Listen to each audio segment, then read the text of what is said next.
একটি জঙ্গলের কাছে একটি ছোট গ্রাম ছিল। গ্রামের শেষ প্রান্তে গভীর গাছের ভিতরে একজন কাঠুরের ছোট বাড়ি ছিল। কাঠুরিয়ার সংসার খুবই ছোট। স্ত্রী, এক ছেলে, এক মেয়ে, আর সঙ্গে তার প্রিয় বেজি। তখন কাঠুরের ছেলের বয়স ছিল ৮ বছর। তার নাম ছিল রাহাত। আর ছোট্ট মেয়েটির বয়স ২.৫ বছর, যার নাম মিতা। বেজিটিও এই সংসারের একজন হয়ে গিয়েছিল। কাঠুরিয়া যেদিন তাকে বনে পেয়েছিল, সে ছোট্ট ছিল তখন।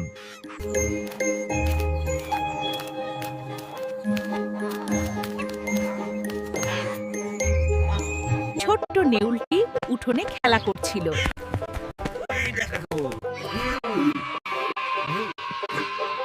সব মিলিয়ে সংসারটা ছিল খুবই সুখের, যদ্যও কাঠুরিয়ার উপার্জন ছিল খুবই কম।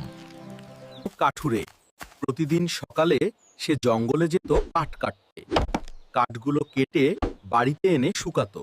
কাঠুরিয়া কাঠগুলো নিয়ে যেত এবং তারপর বাজারে বিক্রি করত। তা থেকে যা আয় করত তা দিয়ে সে কোনো মতে তার সংসার চালাতো। হঠাৎ কাঠুরের স্ত্রী গুরুতর অসুস্থ হয়ে পড়ল। তার জ্বর, মাথা ঘোরা এবং কাঠুরিয়া খুব চিন্তায় পড়ে গেল। রান্নাবান্না নেই, বাচ্চাদের দেখাশোনা নেই, সব দায়িত্ব এখন তার কাঁধে, কারণ তার স্ত্রী অসুস্থ। দিন যায়, সপ্তাহ যায়, মাস চলে যায়, কঠুরির স্ত্রী কিছুতেই সুস্থ হলো না। কাঠুরিয়া বুঝল সাধারণ ওষুধে কাজ হচ্ছে না। তখন গ্রামের লোকেরা কাঠুরিকে বলল, জঙ্গলের শেষ মাথায় এক নামকরা বৈদ্য আছেন, তার ওষুধে কঠিন রোগও ভালো হয়। কাঠুরিয়া অনেক আশা নিয়ে একদিন ভোরে উঠে সে ঠিক করল বৈদ্যের কাছে হাঁটতে শুরু করলো। কাঠুরিয়া স্ত্রীকে ঘরে রেখে বাচ্চাদের খেলার কথা বলে দিয়ে সে বেরিয়ে পড়ল। কাঠুরিয়া ঔষধ আনতে যাচ্ছিল, কিন্তু সে জানতো না এই দিনই ঘটবে ভয়ঙ্কর একটা ঘটনা। এই যে ধরেছি।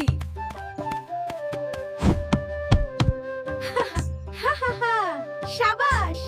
উঠানের কোণে রাখা ছিল একটি বড় মাটির পাতিল, যেখানে গরুর জন্য জল রাখা হতো। মিতা ঠিক তখনই জঙ্গলের দিক থেকে একটা অদ্ভুত সাপ এলো। এই সাপকে বলা হয় দুমুখ সাপ। দেখতে খুব ভয়ঙ্কর, কিন্তু আসলে সে সাপটা শান্ত স্বভাবের ছিল। গরমে কষ্ট পেয়ে সে পানি খেতে এলো। মিতা সাপ দেখে ভয় পায়নি, বরং ভেবেছিল খেলতে এসেছে নতুন বন্ধু। তাই সে হাত দিয়ে সাপটাকে।